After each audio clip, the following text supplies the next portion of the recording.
On Monday, some relief for thousands of DHS employees working without pay.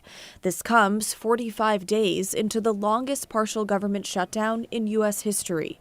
The Transportation Security Administration confirming officers started receiving back pay Monday for work done during the shutdown. Last week, President Trump signed an executive action to make that happen, aimed at easing long security lines that have been choking airports nationwide.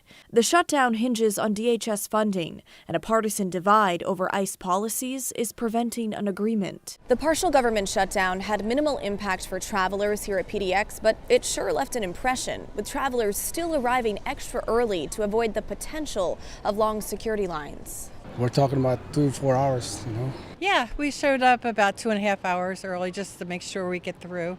Because the TSA, my dad told me the TSA weren't getting paid, so to show up extra early because long lines and stuff probably. It's a bit absurd what's going on.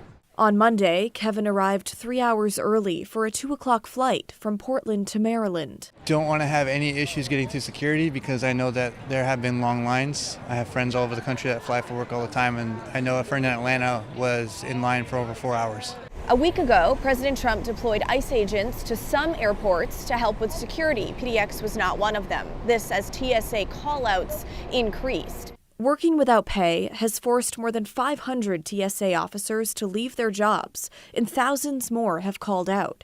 The growing staffing shortage led to officials warning of potential airport closures. Yet on Monday, a TSA agent told KGW their paychecks are now, quote, trickling in. Yeah, that's fantastic. I think it was totally wrong that they were being denied their pay and had to go through everything that they had to go through and, have to go to food banks and lose their places where they lived. It's a terrible thing. They do a lot of good work for us. They keep us safe. It shouldn't be an issue. The people that shouldn't be paid, in my opinion, are the Congress people right now that aren't doing their job. Okay, there are reports that TSA agents have received some, but not all of their back pay.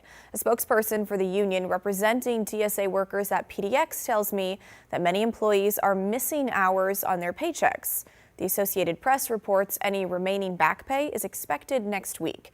And in a statement, a DHS official tells us most TSA employees received a retroactive paycheck today that included at least 2 full paychecks.